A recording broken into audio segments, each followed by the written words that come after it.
कौन सी वो सीटें हैं जो इस वक्त फंसी हुई है, और इससे कुछ बहुत बड़े मैसेज भी निकल करके आ रहे हैं। मेन सीट जो एक नाम बार बार आप सुनेंगे, कुछ सीटें जो कि अभी भी महायुति का सरदर्द बनी हुई हैं। आइए आपको दिखाते हैं वो सीटें कौन सी है। पहली सीट वो है अणुशक्ति नगर। इस सीट के ऊपर अगर हम उन सीटों को देख सके, एमवीए नहीं, महायुति में जो सीटें फंसी हुई हैं उनमें अणुशक्ति नगर शामिल है। एनसीपी अजीत पवार की पार्टी से नवाब मलिक की बेटी जो है सना मलिक, वो उस सीट को लड़ना चाहती हैं। ये सीट बीजेपी भी मांग रही है। मानखुद शिवाजी नगर सीट है, यहां से नवाब मलिक एनसीपी अजीत की पार्टी से चुनाव लड़ना चाहते हैं। और ये ऐसा लग रहा है समीर जी कि एनसीपी अजीत पवार शायद इस वक्त वो कमजोर कड़ी है महायुति में। कई सारी सीटें सिर्फ अजीत पवार की पार्टी की वजह से फंसी हुई हैं और नवाब मलिक की वजह से। देखिए पद्मा जी, मुझे लगता है कि जो भी अभी सीटों का डिस्ट्रीब्यूशन हो नहीं पाया, इसमें अजीत पवार कोई बहुत बड़ी भूमिका नहीं निभा रहे। अजीत पवार जानते हैं कि उनका ज़्यादातर हिस्सा पश्चिम महाराष्ट्र का, और मुंबई की एक नवाब मलिक जैसे सीट है या बाबा सिद्दीकी वाली जो सीट है वहाँ पर जरूर उनका दावा रहेगा। लेकिन मेन पेज जो फंसा हुआ है वो एकनाथ शिंदे और भारतीय जनता पार्टी के बीच में फंसा हुआ है। एकनाथ शिंदे जरूरत से ज़्यादा दबाव और अनैतिक डिमांड कर रहे हैं कि मुझे ज़्यादा सीटें चाहिए, और भारतीय जनता पार्टी के रूलिंग विधायक की कुछ सीटों पर उन्होंने दावा ठोक दिया है। वो कह रहे हैं कि ठाणे में आप उम्मीदवार खड़ा मत कीजिए। भारतीय जनता पार्टी ने ठाणे में अपना कैंडिडेट दे दिया है, जो नन्हे सीटें आई उसमें ठाणे सीट पर भारतीय जनता पार्टी ने उम्मीदवार उतारा है। एकनाथ शिंदे का कहना है कि ठाणे मेरा क्षेत्र है, यहाँ से मेरा सांसद है, ये मेरे प्रभुत्व का क्षेत्र है, यहाँ मैं अपने उम्मीदवार उतारूंगा। भारतीय जनता पार्टी क्यों ठाणे की सीट अपना छोड़ेगी?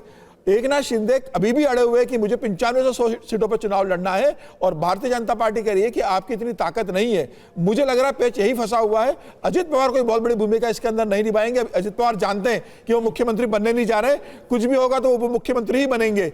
एकनाथ शिंदे को किसी भी स्थिति में फिर से मुख्यमंत्री बनना है, और वो जानते हैं कि अगर भारतीय जनता पार्टी सबसे बड़ी पार्टी बनेगी, भारतीय जनता पार्टी के 105 और 110 एमएलए अगर आते हैं, तो देवेंद्र फडणवीस जो महाराष्ट्र के सबसे लोकप्रिय नेता रहे, 5 साल मुख्यमंत्री रहे, वो फिर मुख्यमंत्री बन जाएंगे।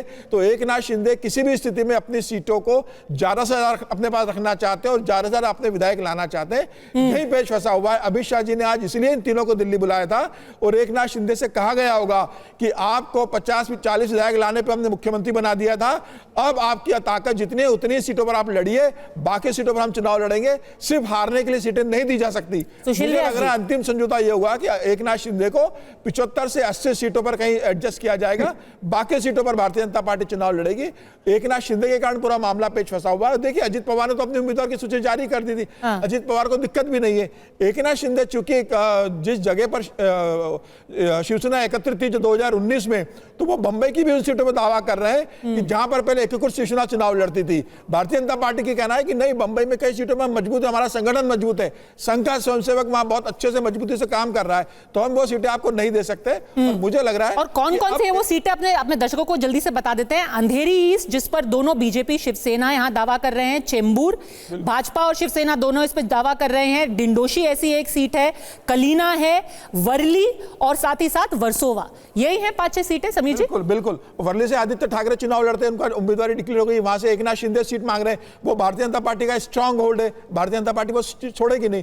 मुझे लग रहा है कि एकनाथ शिंदे को सिर्फ अपने ठाणे और कोस्टल जो एरिया है, जो सिंधुदुर्ग रत्नागिरी का जो एरिया है, उस एरिया में अपना ध्यान केंद्रित करना चाहिए। एकनाथ शिंदे अपना विस्तार चाहते हैं, उन्हें मालूम है कि इसके बाद बीएमसी का चुनाव होने वाला है कॉर्पोरेशन का, तो वो बंबई में भी ज्यादा सीटें मांग रहे हैं, जिससे बीएमसी में भी वो अपना मेयर बना सके और भारतीय जनता पार्टी पर दबाव बना सके। बताइए मुझे लग रहा है भारतीय जनता पार्टी को एकनाथ शिंदे को स्पेस ज्यादा नहीं देना चाहिए। आपके पास देवेंद्र फडणवीस जैसा सबसे लोकप्रिय नेता, सबसे बड़ा नेता है, और आपकी सबसे बड़ी पार्टी है। एकनाथ शिंदे को उनकी जितनी ताकत है उतनी ही सीट देना चाहिए। महायुति की नैया को कौन डामाडोल कर रहा है? आप सुशील जी। समीर जी के राजनीतिक ज्ञान को मैं धन्यवाद और साष्टांग प्रणाम करना चाहता हूं। फडणवीस जी लोकप्रिय नेता है, किसी ने डिनाई नहीं किया, लेकिन एकनाथ शिंदे जी भी उतने लोकप्रिय नहीं है, लोकप्रिय नहीं जितना आप बताना चाह रहे हैं। उनका भी एक संघर्ष जीवन रहा है, उन्होंने भी एक सफलता के साथ महाराष्ट्र के पिछले 2.5 साल से नेतृत्व किया है, उसके पहले 15 साल तक लगातार मंत्री के रूप में अपने एक छवि बनाई है। तो ठीक है, दोनों अपनी अपनी जगह पे हैं और दोनों मिलके, दोनों में कोई मतभेद है नहीं। आप हम लोग यहाँ बैठ के बताना चाहेंगे मतभेद है। फडणवीस जी और एकनाथ शिंदे जी एक टीम के रूप में काम कर रहे हैं, एक बड़ी मजबूती के साथ एक टीम वर्क के रूप में पिछले दो ढाई साल से काम कर रहे हैं। और महाराष्ट्र को आगे ले जाने के लिए उन्होंने कई विकास के काम, इंफ्रास्ट्रक्चर डेवलपमेंट हो या कल्याणकारी योजना की है। अब सवाल, कौन सा दल ये नहीं चाहता कि मुझे ज्यादा सीट मिले और मेरे ज्यादा विधायक नहीं आए? ये कौन सी बात हुई कि वो ज्यादा सीट मांगे? ये आपस में हम लोग, लेकिन उसके लिए हमारा सिर फुटबॉल नहीं हो रहा। हम आपस में सौहार्दपूर्ण बैठ करके एक शांति प्रिय तरीके से आपस में जिताऊ कैंडिडेट किस तरह से दे सके, उसका फैसला, जैसे अभी आपने बताया, उसका फैसला हो भी गया, कल तक घोषणा हो जाएगी। चलिए सैयद जवाद, तो बार बार आपस में विवाद सीट के बंटवारों को लेके नहीं है, बार बार सीटों के विवाद की भी बात हो रही है, तो बार बार घूम के बात इस चीज पे आ रही है कि सिर्फ फुटबॉल नहीं हो रहा है। कम से कम पब्लिक के सामने आकर के कोई ये नहीं कह रहा कि मैं नाना पटोले से बात नहीं करूंगा, मैं तो सीधे राहुल गांधी से अब बात करूंगा, मुझे इन सब स्टेट लीडर से आप बात मत करवाइए, जैसे कि संजय राउत ने बोला कांग्रेस के बारे में।